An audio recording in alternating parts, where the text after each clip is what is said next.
Hi, welcome to T-Joy Creations. Today I want to talk to you about managing loss. Now in March 2020, everyone is managing some kind of loss. High school students won't get to go to their prom or graduation. People can't slip in and have a cup of coffee with a friend. Some people can't go to their gyms.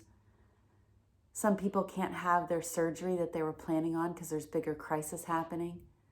Some people won't be returning to work at all. Some are just letting go of dreams that felt so close. Going through loss, sadness, and grief at the time that we are in is collective, but it is extremely personal as well. We all feel it, and yet we have to also bear it alone. I think it's never more true to say that we're in it together, alone. And we are alone together. Every person on the planet has been impacted by this change to some degree. So today I want to talk about managing grief and loss and despair. I think it's a time for the both and. You have to acknowledge the grief that you're in. You can't really deny and ignore it. It won't be a good idea for long.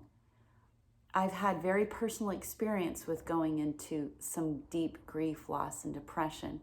And I can tell you truthfully that there are some days when the gloom and doom is all you can see and feel.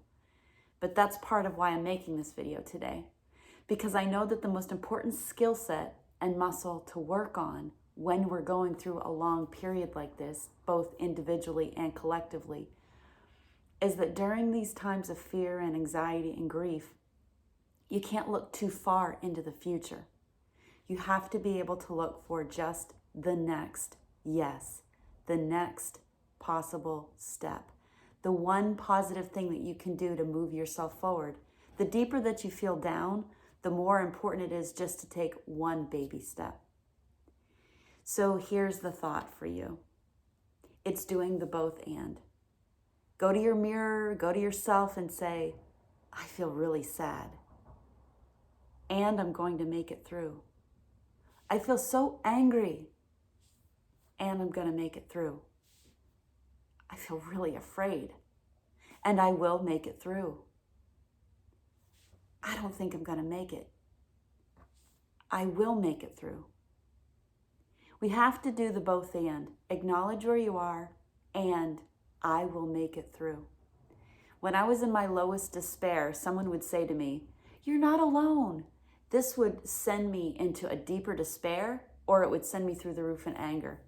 I know that the intentions were good, but it doesn't actually bring any form of relief to someone like me, at least. Because you are in the place that you feel. No one's feeling what you feel in this time and space, but everyone goes through it.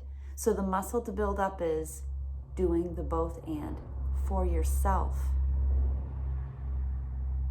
Don't indulge in the paralyzing fear and grief for too long. Acknowledge it, be real, and I will make it through. That's the muscle to work with right now. If you feel like you don't have a safe place to talk it over, there's nothing that brings me more joy than to have heart and soul conversations with people. I love it.